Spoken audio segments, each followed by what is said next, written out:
Chaque fois que le Seigneur leur envoyait un juge, il se tenait lui-même à ses côtés. Il délivrait les Israélites du pouvoir de leurs ennemis durant toute la vie de ce juge. En effet, le Seigneur avait pitié d'eux quand ils gémissaient sous les mauvais traitements de leurs oppresseurs.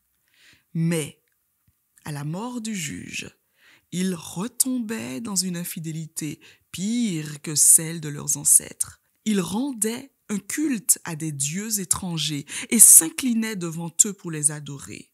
Ils ne renonçaient ni à leurs mauvaises actions, ni à leur attitude rebelle.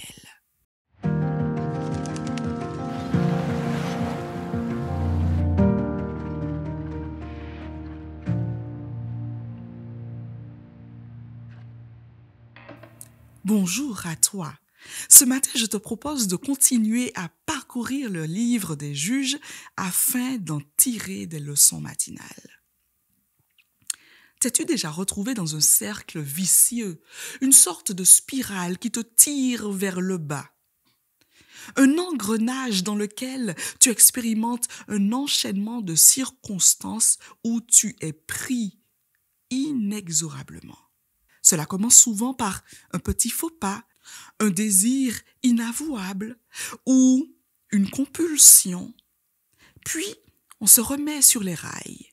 Mais à la prochaine occasion, on recommence et on remonte la pente.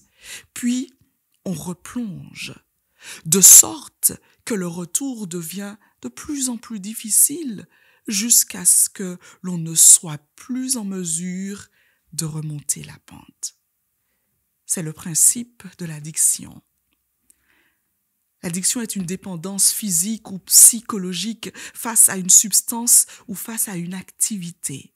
Elle provoque une perte de contrôle et de conséquences extrêmement négatives pour le bien de la personne addicte comme pour ses proches.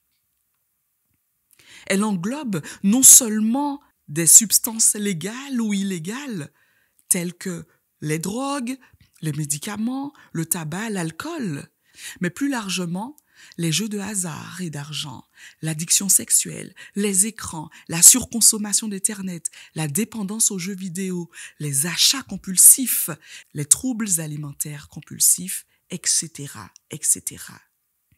Dans le passage d'aujourd'hui, le peuple est plongé dans l'engrenage de l'idolâtrie et ne cesse d'y succomber malgré l'intervention de Dieu. Malgré cela, le Seigneur reste sensible à ses appels de détresse et lui envoie des libérateurs, les juges qui redressent la situation. De la même manière, Dieu ne se lasse pas de nous tendre la main, même lorsque notre cas semble désespéré. Son cœur est sensible à nos appels de détresse et il nous sauve.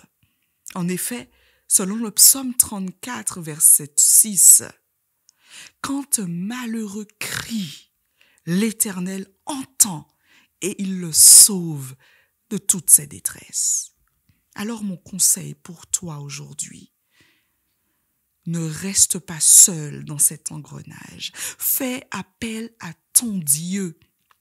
Laisse-le t'envoyer du soutien amical, thérapeutique, pastoral, médical, psychologique ou psychiatrique et accepte sa main tendue. Il ne souhaite que ton bonheur. Sois béni.